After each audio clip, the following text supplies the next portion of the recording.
Hey everybody, welcome to Game Mess Mornings with me, Mike Minotti, your host from giantbomb.com. Thank you for tuning in. In this episode, we're going to be talking about a potential new Lego set featuring another classic game console and how Pokopia is helping raise Nintendo stock. Wow, it's going to be a good one because we have AJ Minotti on the show. AJ, how are you doing? You saying this is good because I'm here is like the nicest thing you've ever said to me. Well, I'm just reading a script. Sorry. Oh, He says that about all of them. They're all going to be good because of the guests, even the bad ones. oh, so there's Yeah, bad ones, is what you're saying. Okay, yeah, yeah, got it. yeah, yeah. Yeah. It's nice to see you. We were hanging out yesterday for Mario Day at our local favorite brewery, Birdfish. There was a band playing some classic video game songs. They had a special barley mushroom beer that was very strong, but a good Yes. time. Yeah, we had fun, right? Oh, very much. It's the third time they've done it now, so it was very Mario 3 theme this year, and it was a great time. Did Yes, you get I, your I got poster? Good. I got well, it's more of like a steel sign thing that it has like their logo and it's Mario 3 map looking. I feel like I don't deserve this because I recently talked a little bit of crap about Mario 3, honestly, but still, I That's like the right. sign a lot and I deserve to have nice things. I mean, I don't what are your thoughts on Mario 3 in terms of the Mario canon then, huh? I've always gone back and forth between it and World. I think you know that. You usually try to get mad at me for liking 3 more than World in the past. Yes, I think I Although, like World a although I good think deal more these than days 3. I am more in favor of World, but I like 3 a lot. I mean, 3 was a phenomenal game, and I like the Tanuki suit. I like the freedom of flight that it offered. Mm. By the way, you're welcome for all the views I've been sending to your episode 8 reaction video. Yes, everyone, the comments are so lovely. Thank you. I might do more now. I don't know. I might be emboldened. No, okay, don't do more. You haven't reacted to any of the amazing Mandalorian and Grogu trailers. That movie's coming out soon, right? May, Like right? I May. think. Man, that's a. I feel a little bit of whiplash because it seemed like the Mandalorian was the biggest thing in the world for a bit there, and then by season 3, people didn't care anymore, and now this movie's happening, and it kind of feels like people don't care. Maybe I'm out of touch. It will because of those first 2 seasons of Mandalorian were like before we had so much Star Wars. So I was like, oh, this is nice. And it's like, okay, there's too much now. Yeah, there's too much. Yeah, now there's like 5 shows I haven't watched, right? Like Right. the Acolyte Marvel's the same thing. and Like, I'm not gonna go watch all this Marvel stuff I need to watch now. right Ashoka, not Ashoka. People get mad at me when I say her name, and I'm like, guys, she's not real. Don't worry. I'm not insulting anybody actually. Um, all right then. Before we get into things, let's explain ourselves. You go to giantbomb.com/join, become a premium member, which gets you access to some of our special premium only shows. Like This Is the Run, Who Wants to Be a Millionaire? We recorded a very special episode of that yesterday. Everybody, wait till you I hear heard all about about it. that one. Just you wait. Just you wait. No, it's something. It's something. And also other special shows like Marry Me Tomodachi, which has taken some tragic turns for Mike Minotti. I'm not gonna lie. We'll see if perhaps I can grow up and overcome my recent challenges in that one. New Nine Lives of Mr. Mistopheles episode, which is a Skyrim challenge run with weird modding and programming happening. That went up yesterday as well. So go to giantbomb.com/join. Check all of that out, everybody. Most weekdays, Jeff Grubb will help piece your gaming life back together. Once again, this is not most weekdays, so you get me instead. That includes breaking news and maybe even some of our own original reporting. For all these topics, I'll get input from a bona fide expert who'll make me look smart. And if none are available, I'll get a close family member to jump in here instead. If you're watching live on Twitch, welcome. You can always listen to this show later on podcast feeds by searching for Game Mess Mornings or find the RSS feed on giantbomb.com. You can also catch the show later with chapters and timestamps on YouTube. Hello, YouTube. Yeah, I got it. Got it. Yeah, not LubeTube or whatever. We have a lot to get into, so let's start the show with Nintendo shares surge after reports of Pokemon Pokopia success. This is by Tom Phillips at IGN. The perceived success of Pokemon Pokopia has led to a surge in Nintendo's stock price, which had slumped so far this year. As noted by Bloomberg, this week's 10.5% spike in Nintendo shares is the steepest climb seen by the company since April 2025, back during the height of Switch 2 pre-launch anticipation. Recent months have seen Nintendo's share price steadily fall, with a drop-off in December, followed by a notable dip last month, something experienced by various video game companies amid investor fears over the use of AI to replace traditional development and the technology's spiraling impact on computer memory costs. Okay, the latter part, there's a real thing at least. When I see this at first, I think about that time when Pokemon Go was a big success and Nintendo's price went up, the stock price, and they had to be like, hey, that's not really our thing. This is different. Pokopia, more their thing, and also directly impacts Switch 2 sales. So yeah, there's a reason to maybe invest in Nintendo because you are anticipating Pokopia being a huge hit. AJ, what do you think the ceiling is on Pokopia? I was actually talking to Sean last night about this, and it's like, like Pokemon games can sell incredibly well, tens of millions of copies. Usually the spin-offs have a bit more of a ceiling to them, but this feels like it could potentially be the most successful spin-off Pokemon game ever, and maybe one that sells as well as, I want to be careful not to say better yet, but as well as the mainline entries. Right. I think this game's going to succeed because it ticks so many boxes. There is Pokemon nostalgia. There is it's tapping into that Animal Crossing, Minecraft audience that hasn't gotten anything new for the Switch 2 yet. And I think this is a bona fide system seller because it is a Switch 2 exclusive. I have 3 kids. 2 of them have Switch 2s. The one never wanted one because she's like, all I play is Minecraft. I don't need a Switch 2.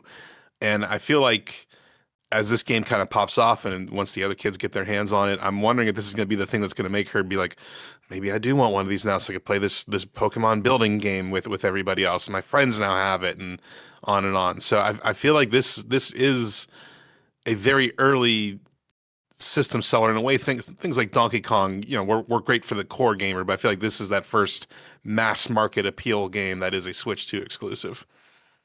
Yeah, I think at first it was kind of surprising to me that this was a Switch 2 exclusive. Like, oh, one of these kind of games, surely that can run on Switch 1. Boy, I bet they're super glad it's a Switch 2 exclusive now, because I think you're right. I think this is going to sell more Switch 2s than any game has so far, especially the exclusives. It's the first exclusive Pokemon. Pokemon Legends EA was a big hit. That was out on Switch 1. And yeah, runs much better on Switch 2, but a lot of people can still be like, oh, whatever, I'm not going to upgrade my whole system because of that. So, and if you're a Pokemon fan, you can also say, well, the next mainline Pokemon is going to be on Switch 2 anyways. I'm going to have to make that upgrade eventually. But Pokemon, it's incredible how much of a saving grace that has been for Nintendo for a long time now. Even when there were kind of lean periods there with consoles like GameCube not selling amazingly, or the Wii U especially, right?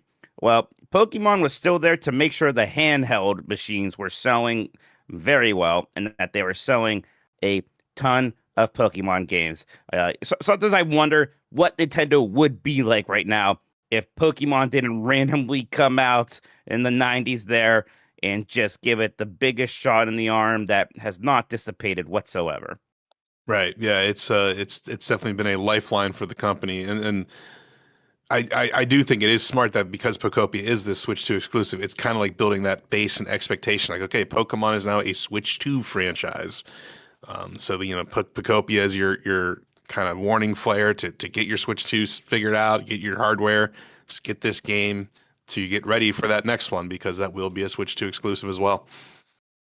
Yeah, I see chat talking about Pokopia bundle would go hard. Yeah, I don't think we haven't really had like a special Switch 2. There will almost be something ready when Winds and Waves comes out. Part of me wonders if maybe they're going to fast track some kind of Pokopia bundle of some kind to maybe jumpstart sales a bit more. That's a heck of a way to do like a sneaky like price hike, is you have something that is like Pokopia with Winds and or Waves, and it's like this $580 SKU or something like that. Sure, yeah, you can be creative. You've resisted the Siren Song of Pokopia so far, though, right? Is that my understanding? No, am I wrong? You No, started. Oh gosh. I played it on launch day. Oh, well, that actually makes more sense. How are you finding it then? I'm really enjoying it. You know me, I always want to like these games, but like I've tried Animal Crossing, I tried Stardew Valley. I always fall off them because there's just not enough like I want to be careful how I say this. I feel like you're just doing things for the sake of building, which is its own joy, I guess, but there's just enough kind of objectives and direct rewards for your actions in this game that makes it a little more video gamey for me. So I'm enjoying like the kind of carrots on the stick in this one. The reward is cool Pokemon that I like, so that's very fun to me. Did you play Disney Dreamlight Valley? Yeah, that's another one. Like I was like, oh, I should love this. Like, I love Disney. I love crossovers. And yeah, I just kind of was slogging through, and I was like, this is just kind of dull. I don't know. There's not enough there. I did like Dreamlight Valley, and it's funny because that's the one that this does remind me of the most, having not played Dragon Quest Builders, which Right, this I'm is that tempted to game. go back to like one of those games and I'll be like, what was the genesis of this? What is it like? Does it have the juice there as well as, or is it just the Pokemon part of it that I like? Yeah, I do want to play some Dragon Quest Builders, at least two at some point. And yeah, now I'm curious just how much is that like this? Like, am I literally getting townspeople to show up by doing things and dragging Mhm. them over to build buildings? And yeah, I mean, I've heard uh, people call this Dragon Quest Builders 3 in a lot of ways. So yeah, yeah, I assume there's a yeah. lot of DNA there. I see like Mecha Robot Bobot saying, yeah, it's extremely builders too, and I could see that happening. And Mhm. boy, whoever looked at Dragon Quest Builders 2 then and was like, this should be this but Pokemon, uh, they deserve a big raise, I think. Yes. All right, all right. A Lego PlayStation is reportedly coming later this year. This is by Chris Scullion at VGC. That's according to Instagram user Lego Minecraft Goat, who has a lengthy track record of leaking upcoming Lego sets and their pricing. Okay. According to the insider, man, I wish Jeff do Lego insiders instead of all these video game insiders, man. Right? I like this. I have somebody at Lego. Yeah, they send me stuff. Yeah, Ma- great. Yeah, imagine being a Lego leaker and your contact with the real world is named Lego Minecraft Goat. What a beautiful world. Yes. According to the insider, the Lego PS1 will be released in December. Christmas time and will be aimed at adult collectors, much like Lego's other console-themed sets. The set will probably cost 160 US dollars and will consist of 1,911 pieces, including at least the console and one controller.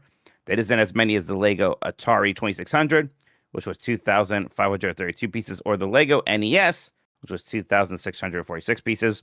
Though the former did include three other models based on classic Atari games, and the latter included a television playing Super Mario Brothers. So it's likely that the PS1 will at least be similar in size to the base consoles in those sets. Yeah, I like the idea of these kind of console-based Lego things. The Lego NES one looked appealing to me. I never quite bit the bullet on it. The Atari 2600, I just don't have a ton of nostalgia for. I still want to get the Game Boy. I think that one looked really Mhm. neat, and because of its My size, daughter built that one. It's awesome. yeah, it's not like a crazy expensive one. And even though this one is $160, which is expensive for Lego, it could be worse. Take it from somebody who just bought that Enterprise D Lego set, uh, and I'll tell you, it was more than slightly less than a Cubivore, but getting there. It was getting to Cubivore levels for sure. Um, you think you'll pick up a Lego PS1, AJ? No, I mean it's cool. Don't get me wrong. I'm careful with my Lego purchases. I have so many in the box I've never opened because I have neither the time nor the space for them. So I'm trying to stop myself more and more. Um, that said, I mean I think this is a cool build. I mean I could see the PS1 being a satisfying thing to put together, especially with the controller.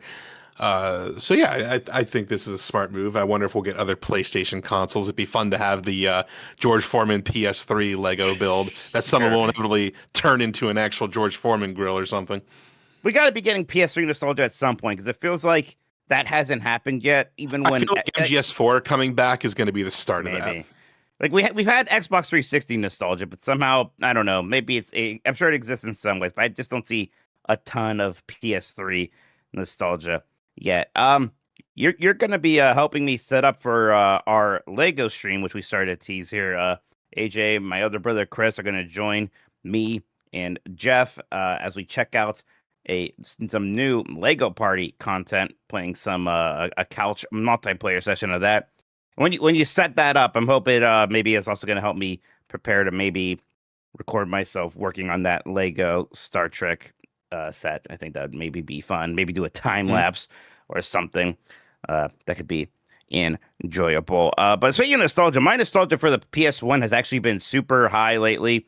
And I've been going back and playing some PS1 games here and there, and I think there's still a ton of fun. Just the aesthetic and vibe of that console, the startup sound, just the way PS1 games look, I find incredibly appealing. So I think that this is a Lego set I am going to want to have. Actually, the idea of building PS1, and I love the way the PS1 looks. I love, Jeff should love it. It's gray.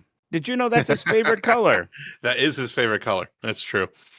Yeah. I want more gray consoles. Honestly, every time Sony's like, we made our PS5 or PS4 look like a PlayStation 1 color scheme thing, I'm always like, that looks better.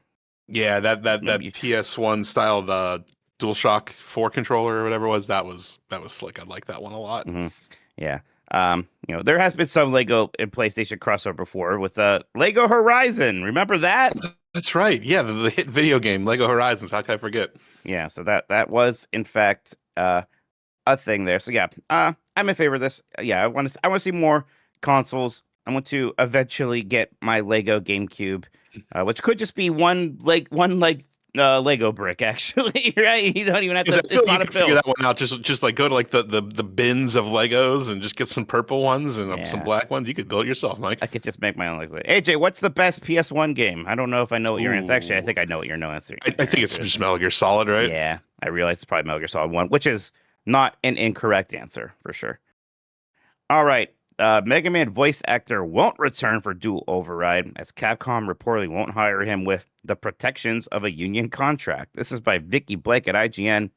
Ben Diskin, apologies if I said that wrong, the lead voice actor in Mega Man 11, has said he would not reprise his role for Mega Man Dual Override, as the game's publisher Capcom would only permit him to return without the protections of a union contract.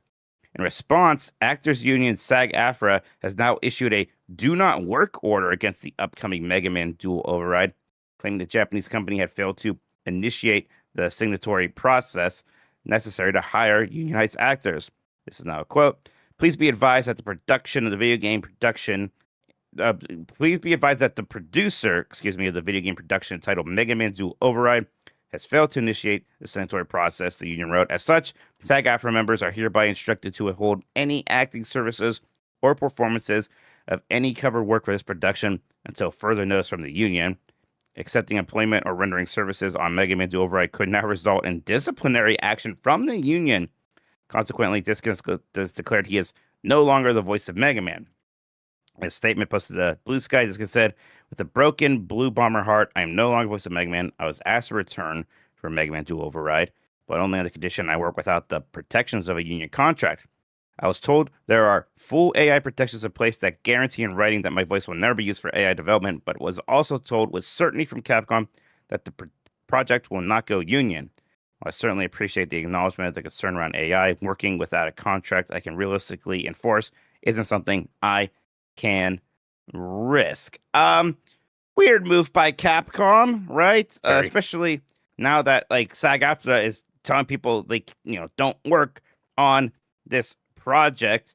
Just make it a union production. Of course, I don't understand how any big video game companies can get away with this sort of thing. Kane Highland Chat mentioned Capcom always tries to use non-union whenever possible. It's why its voice actors for Resident Evil games always change from game to game. Yeah, and there's been more consistency. We've had the same Leon for a bit now, though. Like Ada Wong's voice actress changed between Resident Evil 2 and 4 remake. So yeah, and it's a thing about maybe Japanese devs, right? But it's you're making a game that's going to come out in the U.S. and we have unions. You should be respecting that and using that. It is just bizarre, right, AJ?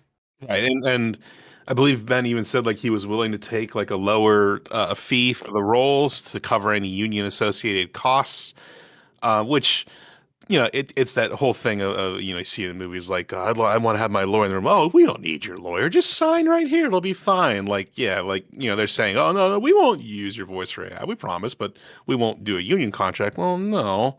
If you're not, if that's what your intention is, like, let's do this properly.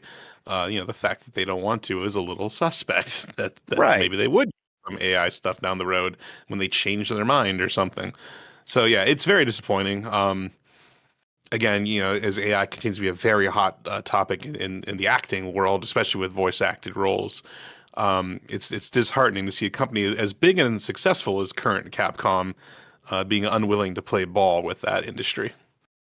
Yeah, it's just bizarre. I mean, this Mega Man game is going to maybe have like four people with voices. I mean, there's going to be robot masters who show up and say a line, but it's not going to be some giant voice acting project. The voice acting Right. budget is going to be a fraction of this game's budget. So, like trying to be weird and sneaky about saving money in that front.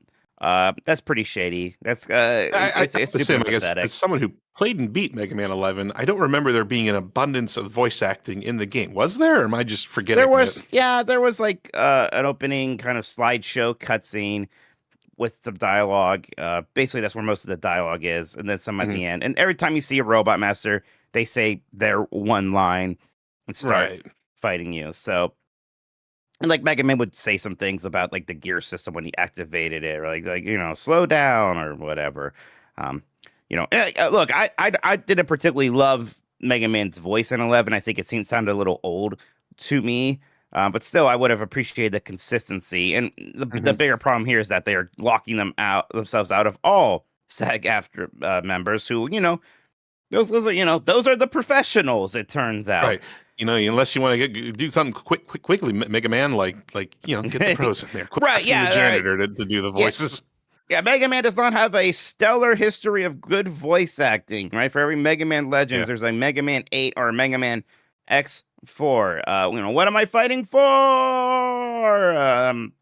Apparently it's for protections against AI being a guarantee. And uh, uh, I hope they, I don't know. I maybe hope there's a backlash against this and they kind of come to their senses on this one. Capcom has so much goodwill lately that doing I know. stupid That's why it sucks to bullshit see them like do something this. like this. Yeah. Yeah, yeah. So, nah, bizarre. All right. New Super Mario Brothers Wonder trailer shows off Elephant Rosalina. This is by Claire Lewis at GameSpot. Nintendo has finally given players a glimpse of Elephant Rosalina via a new trailer for the Super Mario Bros. Wonder Nintendo Switch 2 edition. Plus, Meetup in Bella Bell Park, which launches later this month on March 26th. Boy, that name. Rolls off the Three, tongue. right? 3 minutes and 26 seconds into the trailer, Rosalina appears in her human form standing near an elephant fruit. Once consumed, she transforms into Elephant Rosalina. In addition to her standard teal dress and royal crown, the ever fashionable princess is still sporting her iconic hairdo while in elephant form, with her bangs covering one eye as they always have. This is written, I'm reading here, that enormous elephant trunk is on full display. However, um, so hey, I mostly have this in here, AJ, to gauge your interest in New Super Mario Brothers Wonder Nintendo Switch 2 Edition Plus Meetup in Bella Bell Park. I guess first off, what did you think of Super Mario Brothers Wonder, the base game? Oh, I love the base game. I played it. I beat it. I spent some good time with it. I went back to some levels to kind of complete them 100%. Not all of the game. Um, I like the idea of having this game, in Switch 2 in 4K. I think having Rosalina as a character is fun. Honestly, the biggest improvement for my use case with the game is that now any character can be in assist mode or whatever they call it, not just Nabbit. Because like, who wants to be Nabbit? Kids Right, want to yeah, be exactly, Mario. They right. want to be, Toadette or whoever. So I'm glad Everybody's they made favorite that change. Nintendo Mario character, Nabbit. If Nabbit Nabbit. shows up in the new Mario movie, I'm walking out. No, you're not. The kids won't let you. I have very little interest in the meetup in Bella Doll Park aspect of it. I wish I didn't have to get that if I wanted the improvements to the core game on my Switch too. But I don't know. I don't know if the kids will ever have any interest in playing any of those multiplayer modes. I just feel like they look like the kind of thing where everyone's just going to get mad at each other. Like that's why when I look at games, I'm like, what's the conflict resolution going to be like in this? Yeah, if you dared let your kids play Mario Party yet? We did Lego Party, and Walter almost walked out of the room at one point. He came back, and then he won. So I feel like there was a life lesson there. Right, it's a big learning experience for them. Like sometimes you're going to lose individual moments and maybe win the big thing, or maybe not. How are you going to handle that? It's all arbitrary. Right, it's all arbitrary. Yeah, it's like it is good because the ultimate lesson is you kind of have to learn to disconnect from this and recognize it doesn't matter, which is important for children to learn. I predict I'll be mostly playing this game for content, as much as I like Mario Brothers Wonder, the kind of multiplayer focus of a lot of the new stuff. I bet it'll be fun for a UPS. I love the asynchronous, like Souls-like multiplayer focus of the game. Like when it was new and you had all the ghosts running around and helping each other, like that was cool. I don't know how active that still is now the game's been out a while. If that's still a thing you'll encounter, but like I said, I don't necessarily need like weird party games in my Mario. No, not necessarily. Although remember in the DS, like the Mario games all came with like a weird collection of touchscreen mini games. I kind of liked those. I played a bizarre amount of this. I remember they existed. I couldn't tell you much about them. Yeah, they were in like Mario 64 DS, and I think like literally the same ones just showed up in I don't know, New Super Mario Brothers or something. I was like, yeah, I'll play these some more. Why not? Rosalina being in the game is neat and all, but the whole thing with Wonder was that the characters all mostly played the same. Like Yoshi was a little bit different, and Nabbit had a thing. Mm-hmm. But it wasn't like it's not like Luigi jumps higher and is a little floatier, and I don't think Peach had her glide or things like that. So Rosalina has been playable in like Super Mario 3D World and kind of had a bit more of a special moveset. Now her Luma comes along as like an assist mode kind of character, kind of like similar to Mario Galaxy in a way. Interesting. Okay. Where it's like a cursor you can move, and even mouse mode works in it. Again, my kids are maybe too old for that now, but still, it's a nice thing if you have a little kid just to have them involved with the game. Your kids excited for the movie? Oh yes, oh yes. Yeah, because we all saw Hoppers together over the weekend, which is a good time, right? Hoppers was great. We enjoyed Hoppers very much, and we took the kids to see the original Mario movie, and they had a blast. I remember them dancing in the aisles during the credits. That'd be clear when you say original Mario movie, you mean the last animated one. Not the Bob Hoskins one. What do you think they'd make of the Bob Hoskins one? I think they'd have nightmares. I don't want to deal with that trauma. What are they looking more forward to? Mario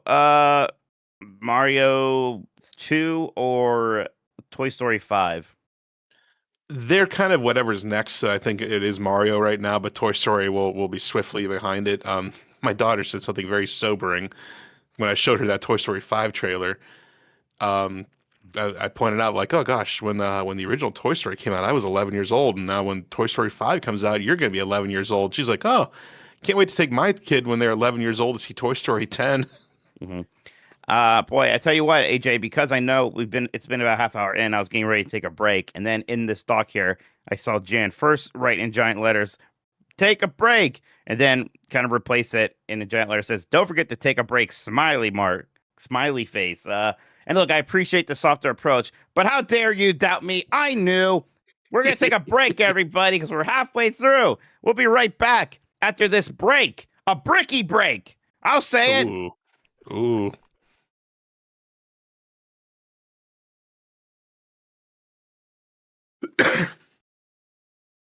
Boy, what a great break. I really needed that moment there. The breaks to digest the rest of the news we have coming up here, which, boy, I thought it was 4 news stories and it's 3. So we can do it, okay. I believe in our ability here. Hey, a decade after it was announced, the Jay and Silent Bomb Beat 'em Up is finally coming out next month. That's by Chris Scullion at VGC. Jay and Silent Bob Chronic Blunt Punch first launched as a crowdfunding campaign on the now defunct site Fig. God, remember Fig, AJ? Yeah, I do. That's how we got Psychonauts 2. It is how we got. Well, it's how we got Psychonauts 2 started. I wonder who ultimately invested more money in Psychonauts 2, Fig or Microsoft? I think people had Yes, to get money back through their Fig donations because Fig's whole thing was it was an investment platform, not a it was an crowdfunding platform. investment platform, right? Hey, Min Yeah. Max Show, thank you for the rate. But yeah, and I had to cover a lot of Fig back in the day because that was a new thing, and every time there's a new Most game on you've Fig. ever talked about fruit. Well, and the whole thing there too, and for people who don't know, Fig was yeah, it was like fate what's it called? The fundraising site, Kickstarter. Kickstarter. It was like Kickstarter, but yeah, you could kind of like get a profit back maybe if you invested. And they all, at least at first, they were like only one game at a time is featured on Fig. So there wasn't kind of a glut of them. And it was like Tim Mhm. Schafer and other people who did all that. So yeah, Chronic Blunt Punch first showed up on Fig in February 2016, and it earned developer Interbang Entertainment its initial 400,000 goal. From my recollection, AJ, like it made that goal with not much else, right? Like sometimes you see these things blast Right. through that goal, and then they run out of money anyway. So I imagine 400,000, despite that being their quote unquote goal, was Not enough not, to actually do anything. especially with a 10-year development cycle. Since that time, however, details on the game have been thin on the ground, with some fans of Kevin Smith's movie characters worried that it had quietly been canceled. Instead, in 2019, the same studio released Jay and Silent Bob Mall Brawl, an 8-bit retro beat 'em up, which was released on PC consoles and even an NES cartridge. Now, nearly a decade afterwards, without updates beyond sporadic confirmations that it was still in development, Jay and Silent Bob Chronic Blunt Punch finally has a release date. The game will be released on PS5, Xbox Series X and S, Nintendo Switch, and PC on. Do you want to guess the date, AJ? Sometime next month. What do you think it is? That's very clever. That's very clever. It'll be on the fourth month of the calendar on the 20th day. That's right, everybody. It's going to be on 420, which this article makes clear is a common weed smoking reference. What? What? Yes, That Chris sounds like William, sinning, yes. Mike. Publishing will be handled by Atari and Digital Eclipse. That makes sense. Boy, I thought that this had already come out. I did not know that this never did release. I forgot all about it. Not only did I cover, the Fig deal with this game, I talked to Jason Mewes, who, is Jay, at Mhm. a GDC. That's where Jeff is right now, right? I've talked to him at a GDC 10 years ago. It was certainly one of the more entertaining interviews I ever did. And it was, We were before him in it line was, at a BlizzCon once too. oh, yeah. So, yeah, that So was, much Jason Mewes in our life. how about that? So, yeah, and that was, this game, he was promoting this game then. And again, that was 10 years ago that I did that. That's almost a Silk song. It is almost a Silk. Yeah, this should have been the new Silk. Imagine if instead of Silk Song, every video game presentation, people are like, "Where's Chronic Blunt Punch?" What the heck? God. I tell you what. Look at the trailer though. Like, oh, this game actually looks pretty good. It has that Mhm. hand drawn style. It looks not exactly like a little bit like that Clerks animated show that was actually really good. Mhm. And beat 'em ups, I feel like this delay is going to benefit them in some ways because beat 'em Oh, ups they're have so been hot right having, now. yeah, they're hot right now. We just had that Scott Pilgrim one come out. There was the Marvel Cosmic Invasion. Power Rangers got one not too long ago. In fact, Power Rangers was the Atari Digital Eclipse people, so they've been in this space already. Where are you with Kevin Smith, especially those kind of classic Jay and Silent Bob featuring Oh, ones? I love those back in the day. Dogma. I mean, Jay and Silent Bob Strikes Back. I watched a ton in college. We just love that movie for some reason. Um, I haven't kept up with the newer stuff as much. Um, Yeah, I what don't was the last one I they don't know did? if anybody has seen Clerks 3, right? Which Yeah, happened. yeah, There I was haven't a seen Clerks that or 3. anything. So yeah, I don't know what people think about that one. But yeah, like back in my teenage years, and I feel like it's fallen out of vogue fashion, and I get it. These movies are very much of their time in a lot of ways. Uh but I did enjoy those films quite a bit, especially Jay and Silent Bob Strikes Back, which was the silliest movie he Yes, made. yes, that Um, was very goober of a movie. Right. So if in this game seems to be taking a good bit with that. Like you are Jay and Silent Bob, but they turn into their weed superhero alter egos. Alter egos, Yeah, yes. Chronic and Blunt. Is Mark Hamill in this game? That'd be kind of fun. the what was the Dick Puncher? What was his The character cock name? knocker or something like Cock that. Knocker. Yeah, I don't feel comfortable saying cock knocker. I should stop saying that. I'm at work, Actually, so I need to be a little yeah. quieter with that, I guess. What was the name, AJ, of the character from The, that movie? the chicken hitter.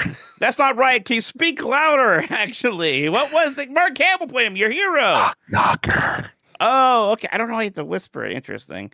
Um, I want to check this game out. Actually, what the heck? I like beat 'em Yeah, ups why not? quite a bit in this whole 10-year development cycle aspect of it. And good on them. A lot of people would have just abandoned it. I'm still in denial about Barkley Shut Up and Jam Gaiden 2 not actually happening. I'm so sorry, Mike. Right? Yeah. That's a rough one for me to accept. So a happy ending for Jay and Silent Bob. There's gonna be a price increase for Fall Guys Show Bucks coming on April 8th. It's from the game's website. Starting April 8th, we're making price increases to show bucks. That's what they're called. That's not quite. Tell you what, I don't know if kids are asking for show bucks for No. Christmas. No. Here's what's changing. So the $9 pack changes from 1,000 show bucks to 800. So on and so forth. Actually, looks very similar to what I talked about in the Bombcast yesterday with Fortnite's V-Bucks. Yeah, it's the same thing because it's the same thing because they're emphasizing if you buy your V-Bucks and show bucks and what are the bucks for Rocket League? I don't know, League, yeah. What bucks or whatever. Rocket? Yeah, Rocket shekels. I don't know.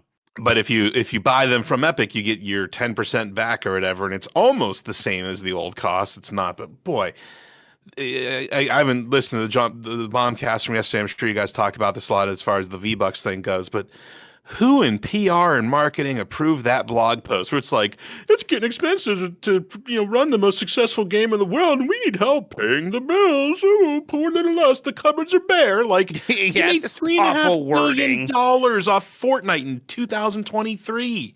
And you laid off a bunch of people that year too. How can you not afford the servers for Fortnite? What?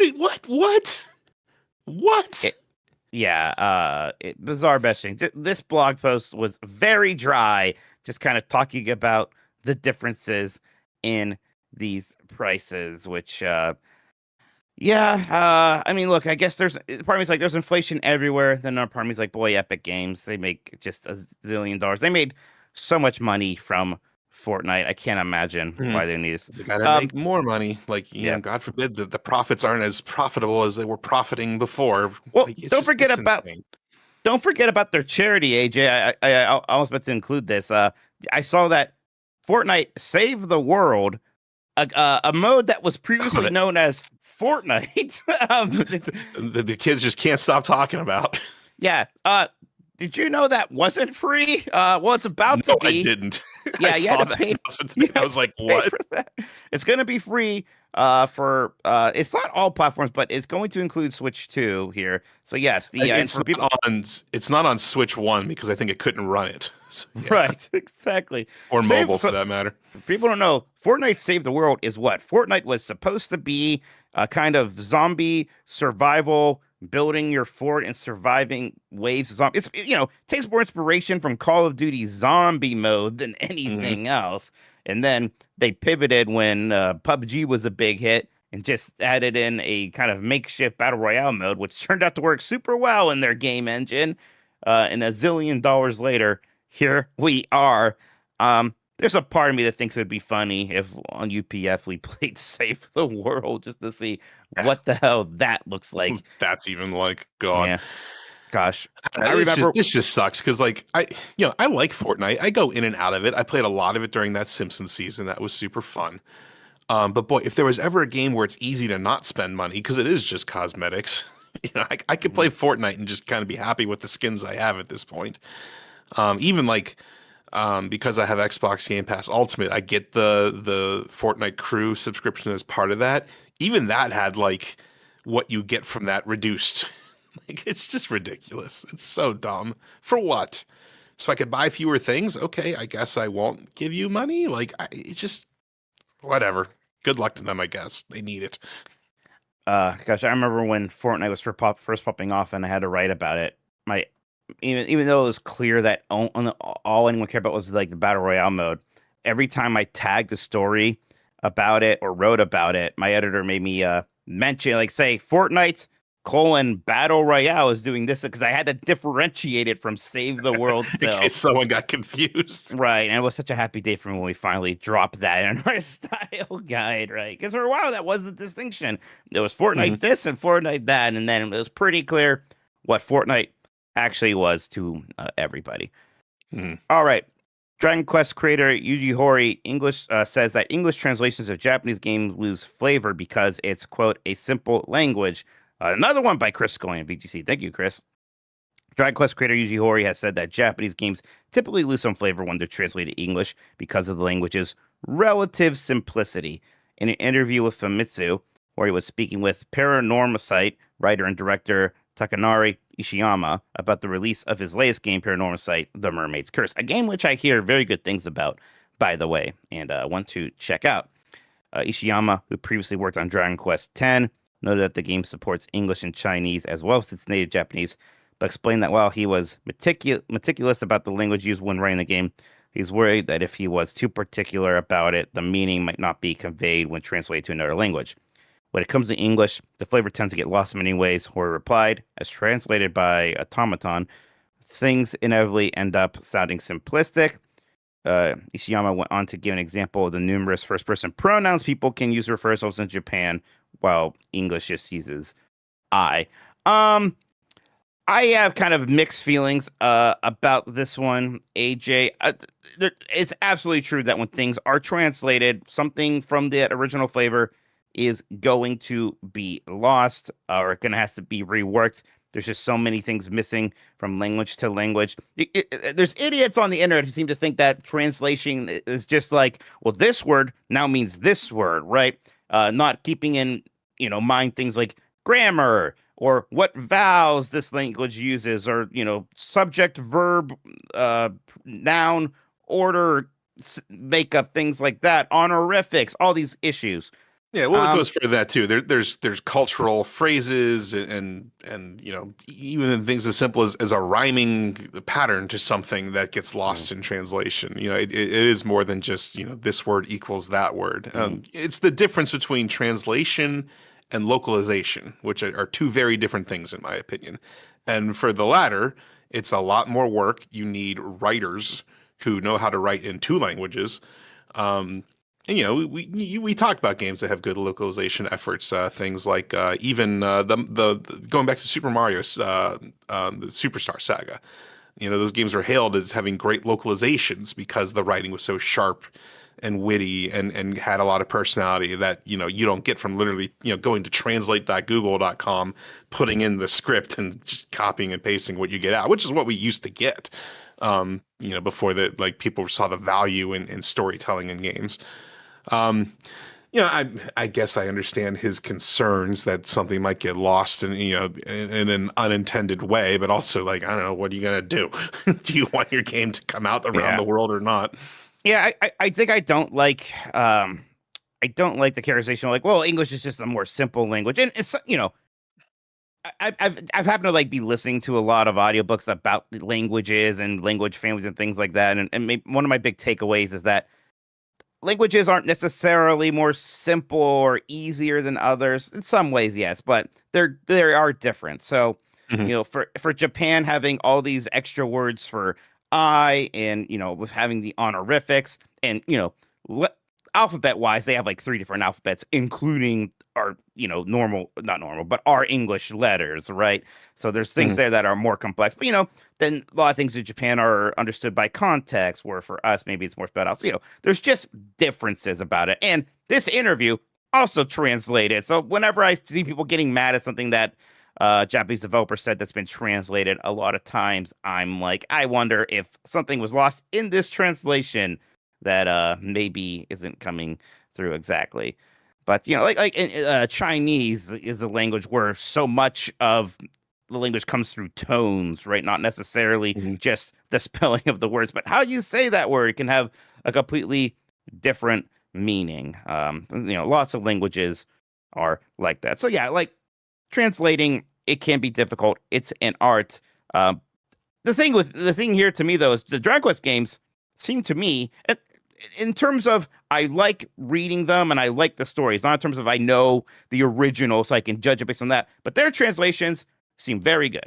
I think that the Mhm. Dragon Quest games in general have come off pretty well. Now, maybe if you're the original creator of those games, you bemoan things that are getting lost in translation. I don't know, but they seem very good to me, and it seems like in general the state of game translations is much better than it was in the 16-bit era where the cartridge size and just how many characters can fit in one of those dialogue boxes was Right. severely limiting them. Yes. Also, the other thing too, I think that I think I especially learned from Final Fantasy Tactics, Ivalice Chronicles is the translation gets you part way there, but then having performances from actors and an acting director who understands the heart of the script is kind of like what gets you over the finish line because I played Final Fantasy Tactics back in the day, and the story always felt a little gobbledygooky to me. But those performances in that remake were so good that it really brought it together. I likened it to the difference between reading Shakespeare and seeing Shakespeare performed by professionals who understand, the text and what's being conveyed. And I thought that game was fantastic in its storytelling because of that. Yeah, in the same interview, he actually mentions that the advent of voice acting has helped alleviate this problem somewhat for him, right? Because just I don't know, just makes things translate Which, better when you which also have is kind of weird because like the advent of voice, we've had voice acting in games for 25 years. What are you talking about? right. But it's something Dragon Quest has been particularly good with it, and part of it is just because I actually am a sucker when RPGs kind of just I don't know, use a bit more of that kind of almost Shakespearean English dialect, if Mhm. you want to call it that, Feels for these right. games. Yeah, in Dragon Quest, even kind of it gets a bit more. I don't know what to call it, but English country buck. A lot of people saying blimey, right? I don't know what you call Right. that, and I like that flavor a lot in Dragon Quest as well. I like the European bend that they give the series. I Mhm. think it's worked for it really well. Um, all right. Well, that's it for our news topics, believe it or not, AJ. But we have to look at a poll that I actually We have made to. on Wednesday. It's going to be a great poll. You'll see. You'll all You'll see. all see. Because I asked everybody, have you bought Pokopia? The options were We'll yes, answer no, this or one. I don't have a Switch too. You bought it. I also bought it, so I'm going to say yes. And yes is at 25%. No is 39%, and then I don't have a Switch 2 is 36%, right? Uh, so if you say no, I assume that means specifically you don't have a Switch 2. So it still seems like a lot of people are saying No, if yes they here. said no, I Although think that means they do have a Switch 2, but they haven't that's what bought I the meant. game. That's what I meant. Yes. Yeah, sorry. So there are more people with Switch 2s who haven't bought it than have in our community, it seems. And I wonder if there's still a lot of people who are like, this might not be my thing. I wonder if more Mhm. people are going to eventually kind of come over there. Yeah, I see people in chat saying the $70 price tag is a lot, which, yeah, Oh, it'll go I'll, on sale soon. no, No, it'll no, never that be. was sarcasm. Yeah, no, that is like never gonna be on sale. But now I have to make a new poll. I think I will ask, have you bought a video game themed Lego set? Oh, Uh, that's a good one. there you go. Your answer is going to be yes or no. How about that for options? I actually think I haven't yet. It turns out because I have not. I wanted to buy.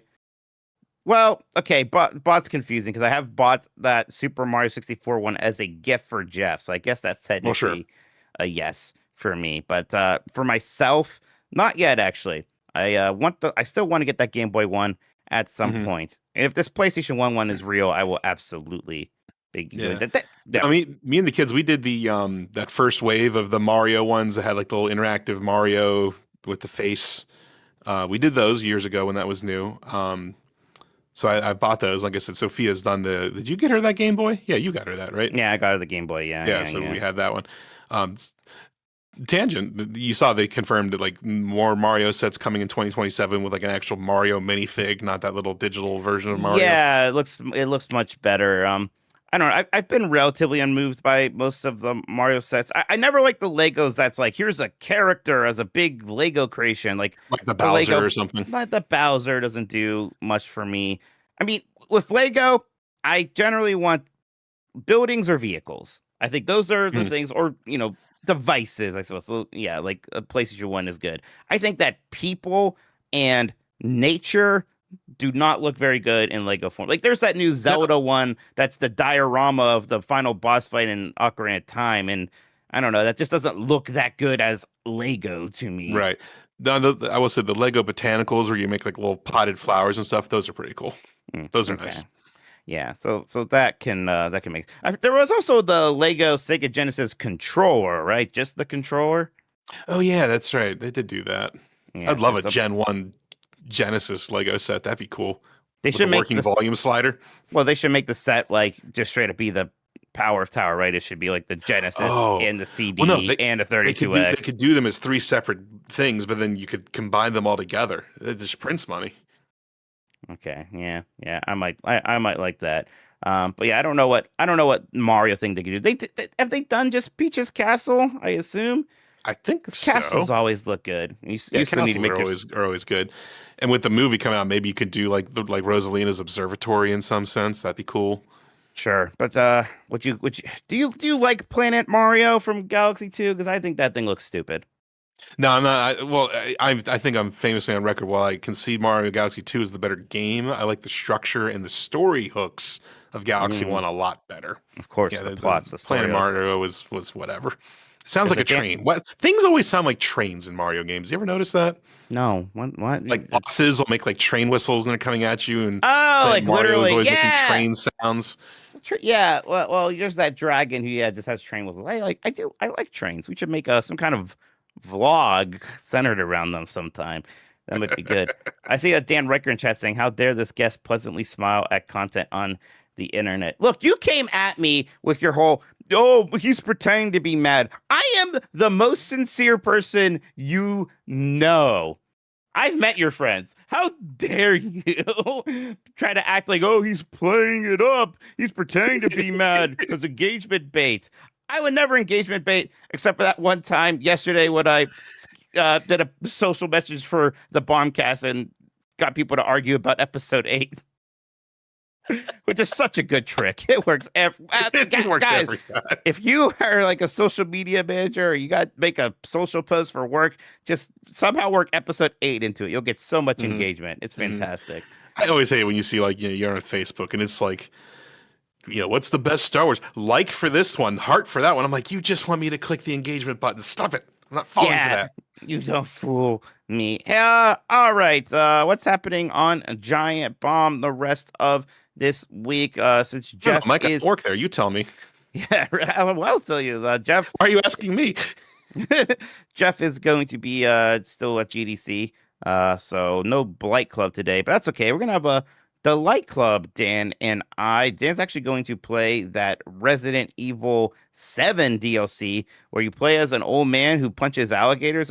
Dan and I both have not really checked out the DLC for the Resident Evil games much, I despite think the you fact made that that we up. like. Yeah, no, it's real. It's apparently people like it a lot. Like there's Really? like 3 DLCs for 7, and some of them aren't all that interesting, but apparently this one is the good one.